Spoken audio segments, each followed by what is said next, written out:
What's going on, guys? Welcome back to WWE Network and Chill, where I, Graham G.S. and Matthews, break down all the original content I watch on the WWE Network. And today we're talking the November 23rd, 2020 edition of Raw Talk. So this was one of the shorter shows in recent memory at only around 21 minutes, which was probably for the better, just because I didn't think it was all that great of a show. They had Riddle on, Keith Lee, and Lana. And I thought Riddle was fine. I'll get to Riddle. I thought Keith Lee was by far the best part of this episode. So Charlie Caruso and R-Truth, the host per usual, recap the ending to Raw that saw The Fiend cost Randy Orton his match against AJ Styles, allowing AJ Styles to advance to next week's number one contenders WWE Championship match between Styles, Riddle, and Lee. But before any of that, they talk about that a lot later on. They have Lana on first, who obviously is shocked coming out of Survivor Series, where she was the sole survivor. She says it's very hard to believe in herself sometimes. She doubts herself sometimes, but she calls Asuka one of the best in the world, and winning that Raw Women's Championship at some point is still on her radar. And slowly but surely, her goal right now is proving that she belongs. Now, I thought she came across well here. Obviously, nothing overly amazing. I said this before. I actually said this earlier today. I actually just put up my review of The Chronicle on Lana that went up over the weekend. My review went up earlier today. She comes across as a genuinely nice person, and that's awesome. We have not seen any of that on Raw. As a character, why should I give a shit about Lana? Because she was the sole survivor? She did nothing to earn it. The only reason why she won that match from a booking standpoint is because Bianca and Nia got themselves counted out. She didn't even win last night on Raw. It was, she aided Asuka to the victory, but it was Asuka who pinned Shayna to win that tag team match on Raw. She's just pretty much getting lucky, is Lana's current gimmick. And getting put through tables, she looks like a loser. I mean, she won the last 2 days, so granted she's not being booked like a loser much anymore, which is good in her case. I don't know, it's not like she's overly endearing at this point. Kind of what I saw on The Chronicle made me feel bad for her, but it's not like she's this breakout babyface. And the real question is why they're focusing so much time on her when there's so many other talented women on Raw who aren't getting their just due. What happened to the Peyton Royce push? Lacey Evans, I guess she kind of got her time, and she lost multiple times. That's probably the story with her. Charlotte's out right now. Asuka should be more of a focal point in the show. Shayna really should be the one challenging for that championship. Not fucking Nia Jax, not Lana. I mean, the fact that Shayna has come in and lost virtually all the momentum that she had in NXT is amazing to me. Although, again, at the same time, not that surprising considering the track record of NXT call-ups in the main roster. But I just don't understand it because I like Lana, again, how she's kind of come across. I'm not a Lana fan at all. And again, she has a good story, but at the end of the day, you can, try to make her out to be this massive underdog and whatnot. She's not good in the ring. She's not a great babyface character. That's just not who she is. As a person, she seems very likable. That's great. But as a wrestler so far, from what I've seen of her in the ring, she's not very good at all. So I just don't think this whole push in TV time for Lana is worth it. She's on the show every fucking week, usually way more than Asuka as the current Raw Women's Champion. So maybe they should put the belt on her, but I just feel like that would be a massive mistake because she's no good. And I just feel like the whole push is very forced, but it is what it is. So she also said before they wrapped up with her that R-Truth, she can't understand him sometimes because he has an accent, which I thought was weird. She just sounded like an idiot when she said that. I guess she said, oh, you're from isn't he from North Carolina, R-Truth? Maybe it's the North Carolina accent. I have never picked up on that at all. I mean, sometimes I can't understand what Truth says or what Charlie Caruso says, or you probably can't understand what I say sometimes. It's not because the guy has an accent. I have never once thought to myself, oh, I can't understand what Truth is saying because he has a North Carolina accent. I don't know. That just felt like a weird... I haven't seen a lot of people talking about that at all, and it's probably just no big deal, but I thought that was a little weird. So they have on Riddle next. And let me just say right off the bat, I like Riddle. I've always been a fan of Riddle since the first time I saw him a couple of years ago.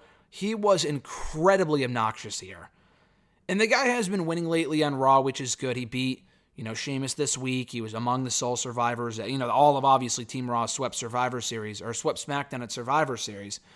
He won that triple threat match a couple of weeks ago on Raw. He's won a lot lately on Raw, which is good in terms of how they're booking him on the show. He's not a loser. But the over-the-top, the energy, I guess some could appreciate it. And listen, I like Riddle. I like the Street Profits. But they got to harness that energy and put it into certain they got to do a better job of kind of focusing in on one thing, because the guy was all over the fucking place on this episode. It was just so annoying. I can't sit here and say I don't like the Oscar rambling promos and then not shit on Riddle for doing the exact same thing here on Talking Smack. The whole yelling and oh my god, like the goofy shit has got to fucking go. The nicknames suck. The whole bro, like the bro thing, I understand it's his gimmick, but I feel like it wasn't this annoying or this obnoxious in NXT. I mean, the guy was just there 6 months ago. What the fuck happened? Again, in terms of how they're booking him, it's fine. But like how the character comes across, I don't know if that's a WWE problem or Riddle's just coming across as annoying. I don't know. But he was really over the fucking top here. And some people might like that. I just thought it was super annoying. So again, he talked about Raw sweeping SmackDown. He talked about the dumb nicknames. Who gives a shit? Charlie, they've had Riddle on the show before. So I don't know why she thought this would be a good time to bring this up. But she goes, oh, why don't you wear boots? Like, who cares? Who cares? He goes, I like the breeze on my toes, which was even weirder, but I don't know. I felt like this was just a giant miss. They did talk briefly about the triple threat next week and said that everyone should be scared going into that match when you have the level of talent that you do in that match, with AJ Styles being obviously a former multi-time world champion, Keith Lee being as good as he is, and him knowing Keith Lee as well as he does. That was the only real thing I got out of this, because the rest of this was just a complete waste of time from Riddle. And again, I like Riddle, but like his energy here, I don't mind the energy. It's better than being boring, I guess, but man, it was just fucking annoying. So Keith Lee comes in. He was easily the best part of this entire episode. He's just way more calm, cool, collected, and he can show energy from time to time too, but in a different way that's more under control, I guess, if that's the right way to put it. So his chair breaks right off the bat. The chair breaks. He's down on the floor, essentially. That was a funny sight. So that was a great way to kick off his portion of the segment here, his segment of the show. He said that match with Bobby Lashley and Raw was everything that he wanted it to be, and I thought it was a great match. I thought it was very good while it lasted. Maybe not great. I wouldn't go that far, but I think they are capable of better, and I'm looking forward to seeing what they do going forward with him and Bobby Lashley. I assume, my guess is that they did the DQ, which I thought was dumb, but I assume they did the DQ to protect Bobby and pave the way for a rematch at TLC with Lee and Bobby facing off for the United States Championship. So that's my guess.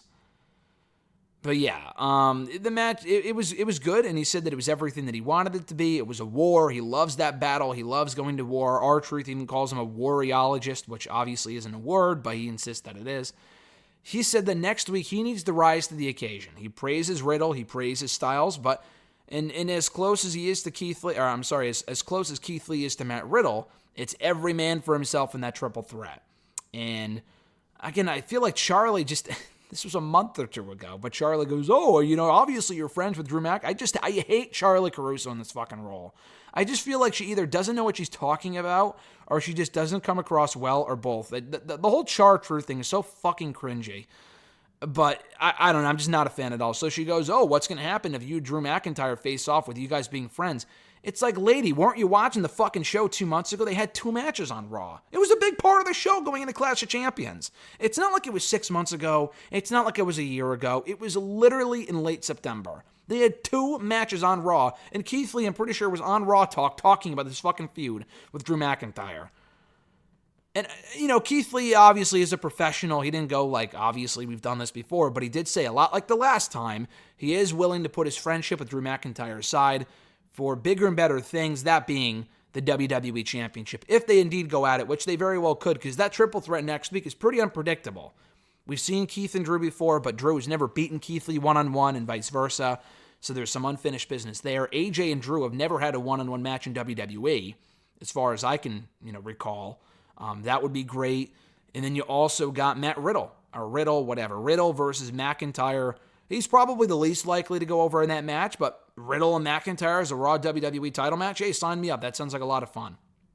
So anyway, I thought this was a decent episode of Raw Talk. The Keith Lee stuff for the end really saved it. Riddle, I like Riddle, but he's so fucking annoying sometimes. The nickname shit is stupid. I don't know what's going on with him. I don't know if it's a him thing, a company thing. Obviously, he's got the lawsuit stuff going on right now. I don't know if that. I doubt that has anything to do with it, but I don't know. I didn't love his segment on the show, and I thought Lana wasn't annoying. I just don't understand the whole push. She was obviously annoying, obviously more annoying as a heel, but right now she's only winning because she's lucky. Like, she did nothing to earn that victory at Survivor Series. And I just don't think she's worthy of the push. And I'm not even saying, oh, fire her, but she's just not that good. You know what I mean? She's just not worthy of the push they're giving her right now. And there's plenty of other women that in that Raw women's division who would be better off in that spot. I mean, fucking Peyton Royce pinned Bayley at Survivor Series, the longest reigning SmackDown Women's Champion ever, and she wasn't even on the fucking show. I think they may have taped something. They may have taped something for the YouTube channel. I don't know, but they're clearly doing something with her and Lacey Evans, which is such a fucking waste. I mean, you pin Bayley, then you're not even on the show. What the fuck's going on there? But yeah, I thought this Raw Talk was decent. Check it out right now on the WWE Network. Check out all my other reviews, of Raw Talk right here on the channel in the description box down below in the playlist entitled Raw Talk Reviews. Like the video, drop a comment, share the video, and subscribe to the channel for more daily content, including tomorrow. We've had 2 videos a day going up like every day for like a week now, probably more than that. So tomorrow, in addition to episode 365 of #AskGSM, I'm also breaking down Broken Skull Sessions, The Undertaker, One More Round, Part 2, baby, coming up tomorrow. Had a chance to watch it in the last couple of days, piecemeal, but slowly but surely I got through it. It's a 2-hour special. It was great. Lengthy review coming tomorrow. Here to the channel, check it out. And be sure, again, to subscribe and hit that bell button to be notified every time a new video goes up. Until then, guys, have a great rest of your week. I'm Graham GSM Matthews, and I'll catch your ass down the road.